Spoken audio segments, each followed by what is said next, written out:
The worst part wasn't the failure. It was the silence after the applause. Every night, Daniel sat in the dark with his laptop still open.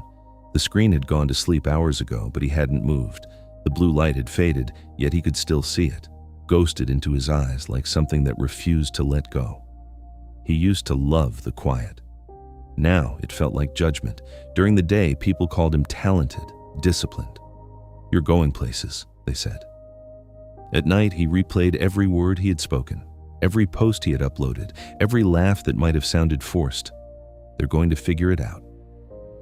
The thought arrived the same way it always did, softly, politely. Then it stayed.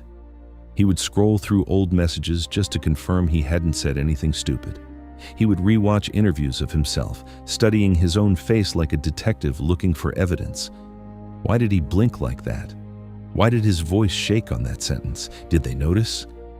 The applause echoed in his memory, but distorted now, slower, mocking. He began deleting things, photos, captions, half-finished ideas.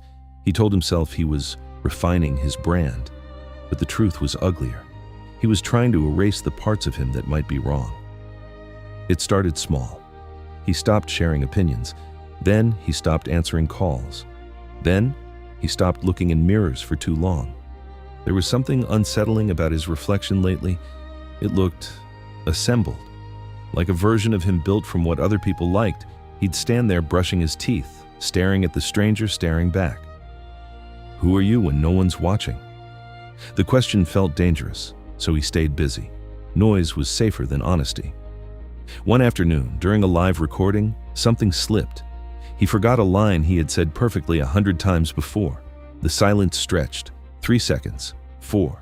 His chest tightened, his skin burned. In the comment section, the messages rolled in. "You okay?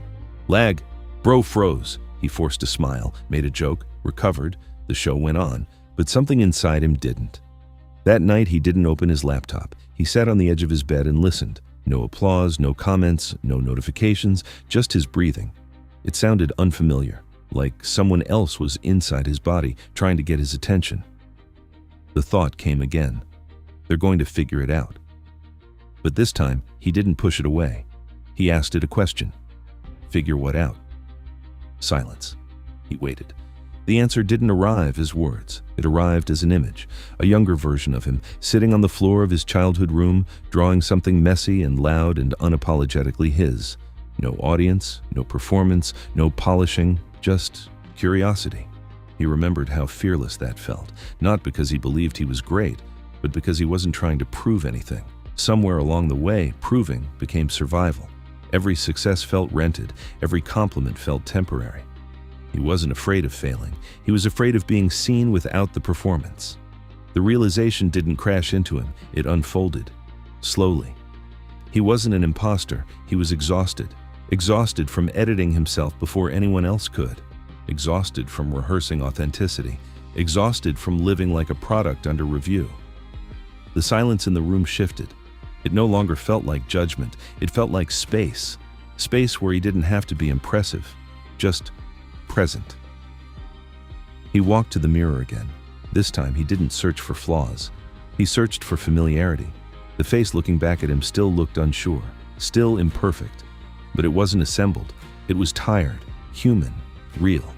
For the first time in months, he didn't feel the urge to fix it. The next day, he recorded something different. No script, no over-polished intro, no calculated pauses. He stumbled over a word. He didn't cut it out. He let the silence sit for a second longer than usual. It felt terrifying and strangely relieving. The comments came in again, but he didn't check them immediately. He closed the laptop, went outside. The air felt colder than he remembered, sharper, alive. He realized something quiet but irreversible. The voice that kept whispering, "They'll find you out," was never the world. It was him, afraid that if he stopped performing, there would be nothing underneath. But there was. There always had been. Not a brand, not a version, not a performance, just a person. And for the first time, that felt like enough.